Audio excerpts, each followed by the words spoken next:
ജയിൽവാസത്തിന് ശേഷം തിരിച്ചു വന്ന കെജ്രിവാളിന്റെ ചോദ്യങ്ങൾക്ക് മുന്നിൽ ഉത്തരം കൊടുക്കാനാകാതെ അലയുകയാണ് ബി. അവരെ ഉറ്റുനോക്കുന്ന രാജ്യത്തിന് മാത്രമല്ല യോഗി ആദിത്യനാഥ് ഉൾപ്പെടെയുള്ള ബി നേതാക്കൾക്ക് പോലും ഉത്തരം കൊടുക്കാനില്ല നരേന്ദ്രമോദിക്കും അമിത്ഷായ്ക്കും. അത്രത്തോളം ഒരു ചടുല പ്രസ്താവനകളായിരുന്നു കെജ്രിവാൾ ഉന്നയിച്ചത്. ഇതായപ്പോൾ ജൂൺ 4 ശേഷം മോദി തുടച്ചു നീക്കപ്പെടുമെന്നാണ് കെജ്രിവാളിന്റെ കൃത്യതയാർന്ന നിരീക്ഷണം. ആം ആദ്മി പാർട്ടിയെ പിന്തുണയ്ക്കുന്നവർ പാകിസ്ഥാനികളാണെന്ന് പറഞ്ഞ കേന്ദ്ര ആഭ്യന്തരമന്ത്രി അമിത്ഷാ രാജ്യത്തെ ജനങ്ങളെ അപമാനിക്കുകയാണ് ചെയ്തതെന്നും മറുപടി കൊടുത്തുകൊണ്ടായിരുന്നു മോദിക്കെതിരെ കെജ്രിവാൾ ആഞ്ഞടിച്ചത്.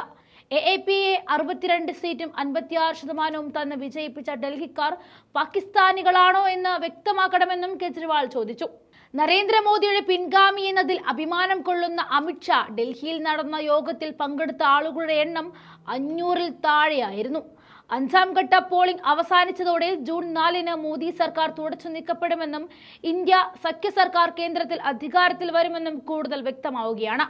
ജൂൺ 4 ഇന്ത്യ സഖ്യത്തിന് 300-ൽ ഏറെ സീറ്റ് കിട്ടും. കെജ്രിവാൾ ഇങ്ങനെയാണ് അവകാശപ്പെട്ടത്. രാഹുൽ ഗാന്ധിക്കും അരവിന്ദ് കെജ്രിവാളിനും ഇന്ത്യയിലേക്കാൾ കൂടുതൽ പിന്തുണ പാകിസ്ഥാനിൽ ഉണ്ടായിരുന്നു എന്നായിരുന്നു അമിത്ഷായുടെ ആരോപണം. ഡൽഹിയിലെ സംഗം വിഹാറിലെ പൊതുയോഗത്തിലായിരുന്നു പരാമർശം നടത്തിയത്.